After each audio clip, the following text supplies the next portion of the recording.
Bapak Ibu nggak usah pusing ngelihat sebelah tetangga Gojeknya 60 Gojek berderet tapi transaksinya 9 ribuan, nggak usah pusing. Percayalah itu ownernya yang encok. Karena semua datanya di handphone Bapak Ibu, nggak usah pusing. Kalau orang dagang, pusing tempatnya hilang. Tidak aku berikan. Hadiah ini aku undi.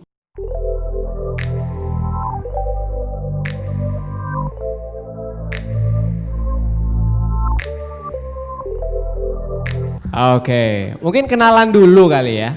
Kenalan dulu. Iya. Kalau yang di sini udah dengar suaranya dari 1 jam lalu sampai sekarang gitu kan. Yang sini pada nungguin, yang sana kapan ngomongnya ya gitu.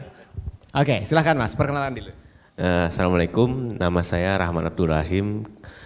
Saya kebetulan dari awal sama Gilang ini sebagai partner bisnis. Tapi bukan sekedar partner bisnis sih, saya sama Gilang itu dari SMP. Saya temenan sama dia dari SMP, jadi tahu dia bandelnya gimana, kita sama-sama tahu saling keburukannya gimana. Dan kebetulan keahliannya kita juga berbeda. Itu yang mungkin kita sampai sekarang masih bisa bekerja sama karena kalau menurut saya pribadi ternyata bisnis itu bukan apa ya buat nonjol-nonjolan. Ternyata kalau bisa kolaborasi kenapa enggak gitu kan. Gitu. Terima kasih. Wassalamualaikum warahmatullahi wabarakatuh. Baik, ini sesuai dengan tema TDA juga Mas. Jadi TDA itu sekarang mengangkat tagline kolaborasi untuk negeri. Jadi memang lagi mengusung kolaborasi. Oke, kita langsung buka Q&A yang pertama. Oke, itu kerudung hitam di belakang. Ya, jadi mereka udah tiktokan katanya. Kalau teknis nanti yang sini yang jawab. Mas Gilang nanti bisa nambah-nambahin. Karena memang Pak kalau yang bagian promosi, tim kreatif, konten dan segala macam itu memang aku. Kalau Rahman nih kalau salah Bang. Kalau Rahman nih bagian ngitung-ngitung Pak. Dia memang diam aja, yang penting saldonya nambah. Oh, diam-diam saldo nambah. Iya, jangan sampai jualannya banyak-banyak nggak tahu ya saldonya minus. Ada kan pernah kejadian ya? Nah, jangan sampai. Kalau dia begitu Pak. Lanjut. Oke, silakan Mbak. Baik, selamat pagi semuanya. Perkenalkan nama saya Ayu dari Semarang. Kebetulan saya tahu acara ini beberapa hari yang lalu, hampir saya melewatkan acara ini dan waktu teman saya posting itu mereka langsung post ini di acara ini ada kepiting nyinyir. Kebetulan usaha saya sama kayak kakaknya, cuma baru setahun. Kita juga jualan seafood, tapi basicnya kita lebih fokus ke lobster gitu. Kita di Semarang. Saya sudah ngikutin kepiting nyinyir itu dari 1 tahun yang lalu. Saya belajar banyak dari kepiting nyinyir, malah saya belum tahu ownernya, baru tahu ownernya itu kemarin waktu ada fotonya. Jadi saya lebih sering follow ke akunnya. Nah beberapa pertanyaannya adalah, yang pertama itu kan tentang konten. Saya tuh selalu tertarik dengan konten dari kepiting nyinyir. Nah apakah di kepiting nyinyir ini juga punya strategi seperti hire copywriternya, karena dari mulai captionnya terus cara balesnya itu khas kepiting nyinyir banget, emang keren. Dibandingkan dengan usaha serupa itu beda jauh. Terus kemudian dari awal usaha ini yang ingin saya tanyakan sampai bisa besar seperti sekarang,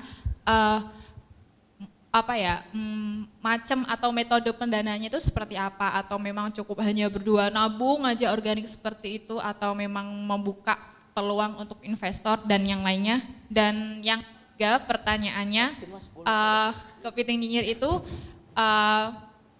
termasuk dalam kategori cabang atau ke franchise-nya, karena memang pada saat ini usaha kita yang udah 1 tahun ini lagi butuh pendanaan untuk pengembangan lebih besar. Saya sama kayak kakaknya, saya buka di garasi kecil masuk gang, di awal tuh pada pesimis, tapi alhamdulillah nggak tahu kenapa rezekinya lokasinya saya itu justru deket banget sama exit tol. Jadi semakin banyak makin kesini tuh makin banyak customer dari luar kota yang mampir ke tempat kita seperti itu. Jadi sama-sama hampir kayak ghost kitchen.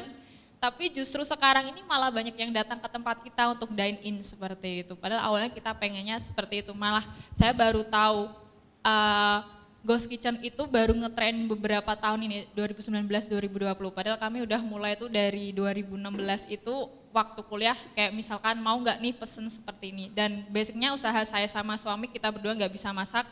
Kita cuma ngandelin orang, kita tahu resepnya dan kita berusaha untuk marketing. Jadi saya sama kayak Kak Gilang gitu, kita ke marketingnya, saya yang nge-hire konten dan lain sebagainya gitu. Terima kasih. Terima kasih banyak. Kolaborasi suami istri ya. Oke, siap. Aplaus dulu dong buat Mbak Sama-sama. Ayu. Oke, silahkan Mas. Sebentar, Mbak orang kaya ya? Enggak aku aja. Kok di garasinya bisa dine in? Iya, Berarti kebetulan. garasinya gede dong, mobilnya banyak. Kecil. Itu ceritanya di garasi mobil di rumahnya keluarga besar suami saya. Jadi suami saya itu kan anak broken dari usia 2 tahun. Jadi dia ikut neneknya. Terus kemudian di samping rumah itu ada garasi itu untuk ukuran 1 mobil masuk aja waktu itu. Oke. Karena kita kan nggak punya dana sama sekali, ya udahlah pikirnya itu kita masak di situ, kita deliver dulu waktu yang deliver itu masih kita berdua karena belum ada Gojek GoFood. Siap. Nah parahnya lagi sekarang ini kita mau berusaha masuk ke Gojek, cuma karena kita ada di perbatasan persis ya di kota Semarang, maksimal kan kota Semarang kalau Gojek. Ya. Kita nggak dapat, jadi adanya baru Grab gitu. Siap. Seperti itu. Terima kasih banyak Mbak. Ya. Aku jawab nih. Ya. Ya. Aku bingung kalau ngejawab kompetitor tuh. Bercanda Enggak, iya. Aku belajar banget soalnya dari Nggak, Kopi Penyinyir. bercanda Mbak. Jangan baper dong. Pertanyaan pertama kompetitor yang nanya ya. Iya, kayaknya nusuk gitu. Iya emang sengaja saya datang ke sini buat datang ke Kepiting Nyinyir, yang lainnya sih ya alhamdulillah tambah-tambah aja. Gitu. Siap, terima kasih banyak. Daripada saya jauh-jauh ke Jakarta belum tentu ketemu masnya. Oh iya, terima kasih banyak.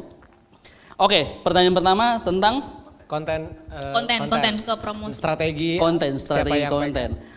Aku amat setuju, memang setiap kali hal yang kita upload, ini ada. Hal yang kita upload itu memang kalau bisa harus berujung sama namanya komunikasi. Jadi Bapak Ibu bukan sekedar kita upload apapun dan kapanpun. Karena apa? Semua orang bisa ngupload. Cuma kalau bisa captionnya itu yang mengundang orang untuk menyatakan pendapat. Kenapa? Seperti tadi aku bilang, semakin banyak orang komen, semakin banyak juga traffic yang datang ke situ. Jadi kalau bukan sekedar bagus-bagusan fit dan segala macam dan seterusnya. Contoh, sebentar, aku samping. Misalkan ya, boleh pinjam Pak. Misalkan, pakai ini, sorry. Misalkan, mana sih kemarin tuh? Misalkan ini, kita jual kepiting tapi tiba-tiba ada postingan di pesawat. Maksudnya apa? Apa relate-nya sih kita sama pesawat itu? Nggak taunya dari sini ada hal yang bisa kita angkat. Aku bilang di sini, bye-bye Kepiting Nyinyir, jemput para kepiting dulu ya. Tapi kok Nyinyir kepikiran untuk buka cabang di luar kota ya? Tapi kota mana dulu? Jogja, Surabaya, atau Bali? Di sini tuh aku lupa yang komen ada berapa, kayaknya ada banyak nih kalau di postingan ini. Pertama, kenapa kita posting ini? Ya memang setiap hari harus ada konten baru. Yang kedua, seperti yang tadi aku jelasin Pak, Bu, kita tuh setiap hari harus nyari data. Kalau aku tinggal bilang kota mana dulu ya, mereka kan ngomong kan. Begitu mereka ngomong, kira-kira bisa jadi data kita nggak sih? Jadi data kita. Emang bener di sini ada banyak warga Jogja?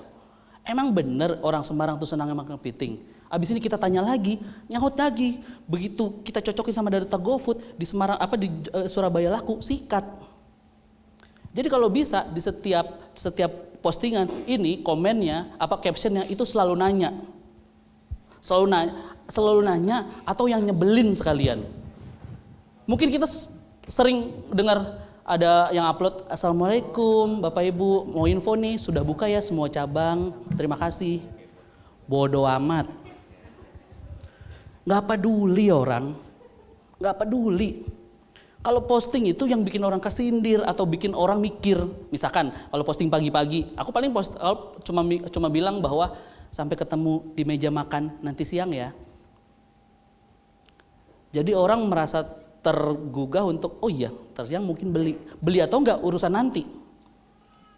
Atau misalkan kita mau nguploadnya malam minggu, gitu kan? Selamat bermalam minggu teman-teman, jangan lupa pesan Kepiting Nyinyir ya. Bodoh amat, nggak ada yang peduli orang. Diganti captionnya misalkan, abang jadi kan ke rumah boleh aja, tapi tahu kan papa suka seafood. Asik. Coba tag pacarnya yang kerjaannya nanya udah makan belum tapi nggak pernah jajanin. Gitu, kira-kira pada di tag nggak? Action itu yang kita butuh. Action mereka komen, mereka nge-like, mereka nge-save, mereka nge-share, itu yang kita butuh. Bukan cuma sebagus apa foto kita. Kalau captionnya cuma hari ini kami jual ini slotnya cuma segini, terima kasih. Nggak ada yang peduli orang. Contoh gampangnya, ini pada punya Facebook kan ya? Oke. Sekarang bisa kan ya update status tapi belakangnya jadi ada gambar gitu di Facebook, ya kan? Aku lupa nama fiturnya apa. Misalkan bapak sama ibu pagi-pagi ngelihat tiba-tiba teman bapak ibu ada yang ibu-ibu biasanya temennya ada update status, backgroundnya hitam, tulisannya putih, tulisannya gini, lelah dengan semua ini. Kira-kira banyak yang komen gak bawahnya? Banyak. Kamu kenapa? Lagi ada masalah ya? Aku ke rumah deh sekarang. Kamu kenapa? Lagi berantem sama suamimu ya? Aku ke rumah deh sekarang. Kamu kenapa? Kan aku udah bilang jangan kawin sama dia. Nah, mulai aneh-aneh tuh. Ya. Ada aja kan, ya kan? Ada yang ngasih hadis, harus segala macam, ngasih kajian-kajian. Ada dong. Ada, namanya netizen kan? Tapi percayalah, semakin banyak yang komen dan penasaran sama itu, konten itu semakin viral, semakin ada di timeline terus. Nah, yang punya nggak nongol-nongol. Begitu sore dia nongol. Alhamdulillah, aku nggak apa-apa kok. Dia cuma bilang gitu doang. Makin penasaran orang kan, ih kamu kenapa serius? Aku mau ke rumah kamu nih, aku kepikiran. Gak taunya dia malam bilang, enggak, aku kan lagi jual salad buah. Nah belakangan orderannya lagi banyak banget. Nah aku selama ini belanja cuma sendiri, capek banget. By the way hari ini masih ada 3 slot, mau pesen silahkan. Closingnya begitu. Jadi bikin mereka tertarik, bikin mereka mereaksi konten kita sampai akhirnya nanti kita jualan. Jangan langsung diskon 90% dulu. Nanti yang masuk ke situ adalah kaum-kaum diskon doang. Nah ini dilakukan berulang-ulang Mbak. Kadang-kadang fotonya pesawat, kadang-kadang fotonya KRL lagi padet-padetan. Uang 10.000. Itu relate sama kehidupan si potensial customer kita, sama demand kita. Jadi nggak harus foto kepiting terus, percayalah orang enak tahu dikirimin foto kepiting terus. Ya kan, tahu lo jual kepiting tahu. Nyinyir pengen tahu dong kan, Nyinyir tuh admin nyinyir ya. Nyinyir pengen tahu dong gimana sih metode teman-teman nyisihin duit kalau udah tanggal tua gini, PIC Gojek itu. Karena Gojek punya namanya merchant perform. Data merchant perform itu bagus banget Pak buat kita. Apakah kepiting banyak masalah? Banyak juga kok. Cuma memang kami fokus masalah hari ini harus beres hari ini.